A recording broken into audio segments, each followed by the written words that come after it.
American aircraft are striking targets in Iran alongside Israel. The operation has reignited a long-running question in Washington: who actually has the authority to start a war?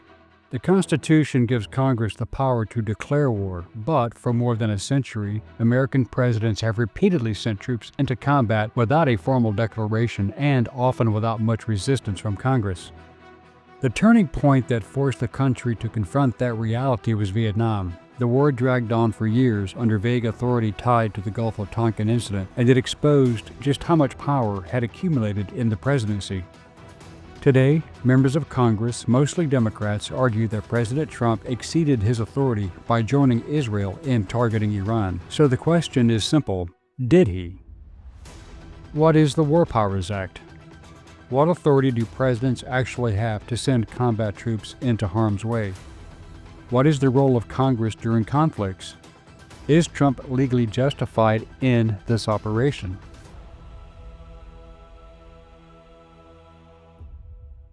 Hello, I'm Colin Heaton, former history professor, Army and Marine Corps veteran, and welcome to this episode of Forgotten History. The beginning of the toughest 26 days in Marine Corps history. With confidence in our armed forces. 36th President of the United States died this afternoon. Tell them there are children and women in here and to call it off.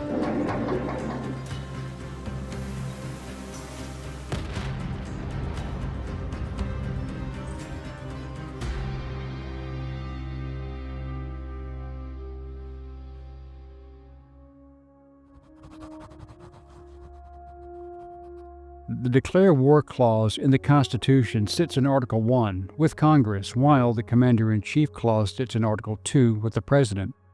The key constitutional text is short but powerful. Article 1, Section 8 gives Congress power to declare war, while Article 2, Section 2 says, "The President shall be Commander-in-Chief of the Army and Navy of the United States." The President commands the forces, but only both houses of Congress can declare war. Constitutional analysis from Congress notes that presidents have long claimed some independent authority to use force, especially to repel sudden attacks or protect U.S. persons.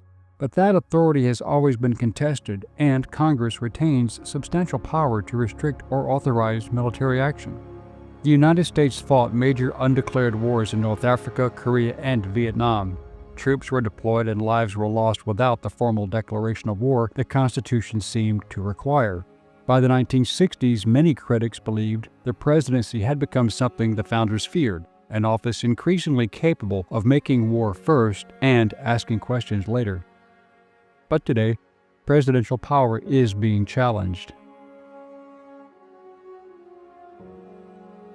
Before 1973, presidents were not under the War Powers Resolution's 48-hour reporting rule because that law did not yet exist. So, for presidents before 1973, the real question is usually whether they introduced U.S. forces into conflict before getting congressional authorization or before formally informing Congress in a meaningful way. After 1973, the cleaner question is whether they used force first and then filed a War Powers report within 48 hours.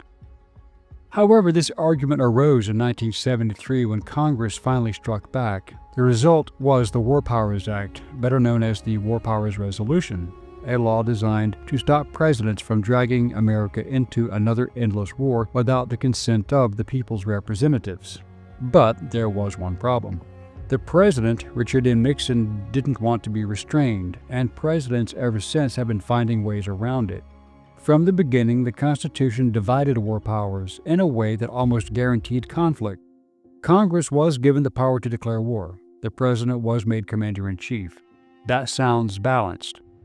In reality, it created a permanent gray area. Technically, a war cannot legally exist unless Congress votes to declare war, as in World War I and World War II. The Korean War was different. Truman justified it as a United Nations police action rather than a traditional war. The UN authorized military action in 1950.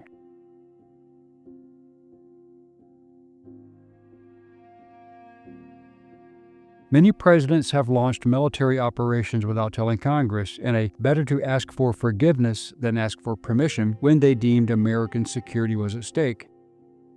There were many great examples of precedent, and 3 examples are: Thomas Jefferson in 1801 sent naval forces into the First Barbary War after Tripoli declared war before any modern-style notification regime existed.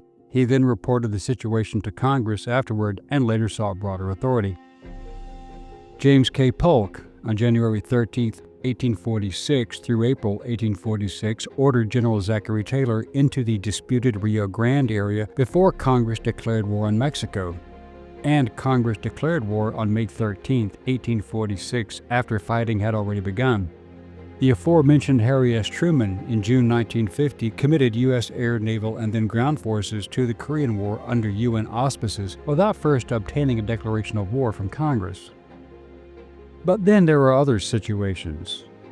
Lyndon B. Johnson, in 1964, after reports of attacks in the Gulf of Tonkin, Congress passed the Gulf of Tonkin Resolution. In 1965, he deployed the first combat troops into Vietnam without any declaration of war.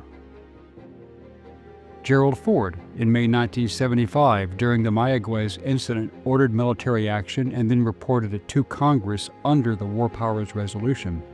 Contemporary analysis notes that he informed key leaders only after the decision was already in motion.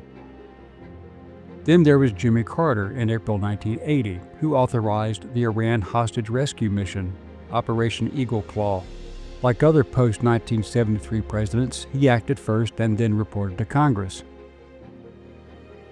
Ronald Reagan, in September 1982, deployed Marines to Lebanon and military forces were sent to Grenada the following month, and he then notified Congress. Justification was the Cuban invasion in Grenada and risk to American students, as well as the overthrow of an elected Democratic government. George H.W. Bush, from December 20th to 21st, 1989, launched Operation Just Cause to arrest Manuel Noriega and protect the lives of Americans in Panama, which had declared war against the USA. Congress was not consulted until after.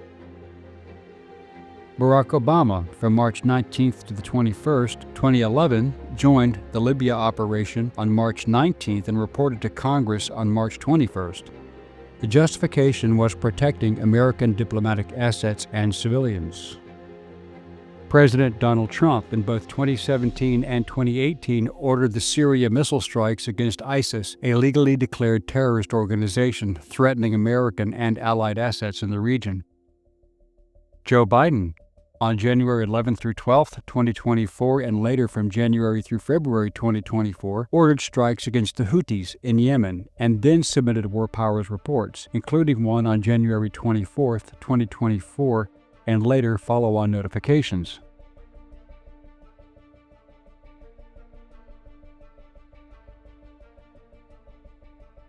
After 1973, the pattern usually became use force, then file a war powers report within 48 hours.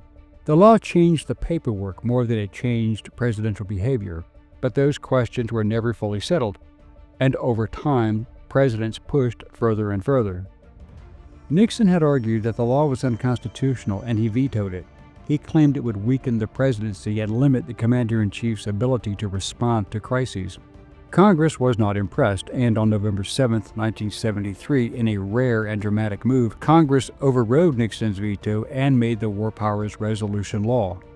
This was not Congress politely asking for more consultation. This was Congress openly rebuking the president and trying to reclaim power it believed had slipped away for decades.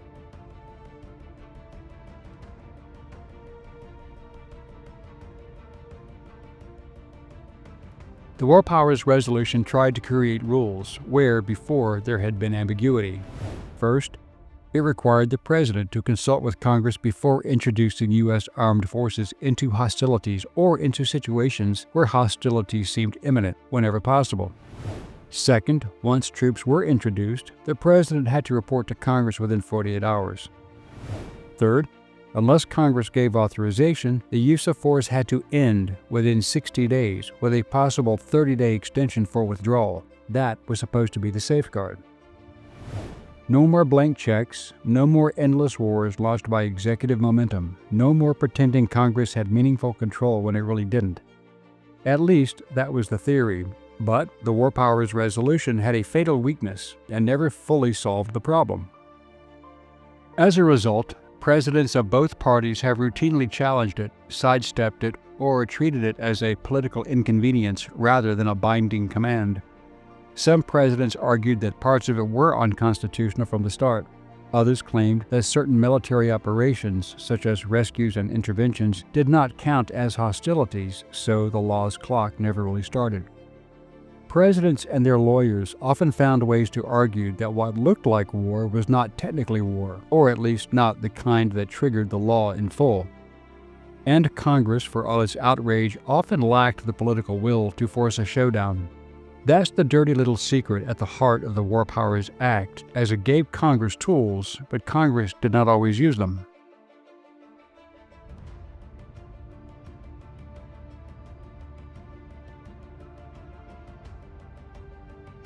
A short time ago, the United States military began major combat operations in Iran. President Donald Trump launched U.S. forces against Iran, citing a long list of reasons to justify his actions. In fact, his list has more merit than most other presidents in history. But, as expected, Democrats say he has gone beyond defensive action without adequate congressional authorization or a convincing public showing of imminent threat. That argument intensified after the Senate rejected a Democratic-led War Powers Resolution on March 18, 2026, which would have tried to limit further military action against Iran without Congress. The vote was 53 to 47, with Rand Paul the only Republican to back it and John Fetterman voting against it. Democrats are arguing that Trump is stretching presidential war powers too far, especially as operations broaden and the risk of deeper U.S. involvement rises. The Senate vote matters because it shows Democrats tried to impose a check and failed, leaving Trump with more political room to continue, but they never complained when Obama and Biden launched military strikes without congressional approval. Second, factual and intelligence-based reporting around the Senate fight says Trump's critics are pressing the administration on whether Iran truly posed an imminent threat and whether the intelligence case has been fully or honestly presented. That is one reason this is being framed not just as a policy disagreement, but as a credibility fight. The same opponents to Trump's actions are now the same people who had previously supported Iran not becoming a nuclear power. Third is scope creep. What began as strikes has become a broader war posture, as usually happens. Democrats fear that this targeted action will expand into a wider war without a fresh vote in Congress. But remember, they supported the wars in Iraq and Afghanistan.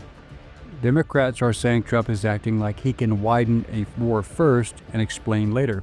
Trump's side is treating the campaign as necessary executive action in an ongoing conflict. The Senate just showed that, for the moment, Trump has the votes he needs to avoid being boxed in.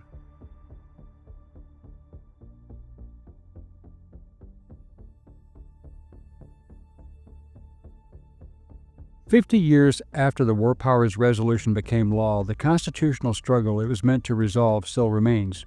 Yes, Congress can declare war, the president commands the military, but history shows that presidents often act first and Congress decides later whether to object.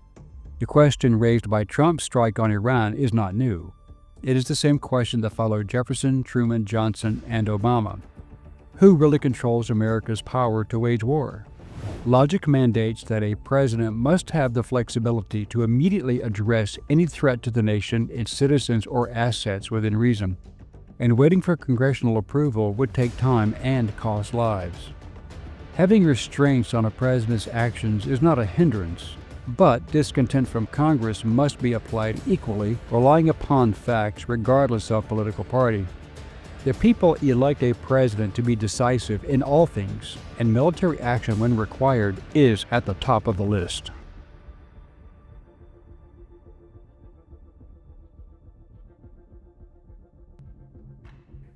Thank you for watching this episode of Forgotten History. If you liked what you saw, please click like, share, and subscribe. And if you would like to assist with the ever-increasing cost of production, please consider becoming a channel member and joining our Patreon page.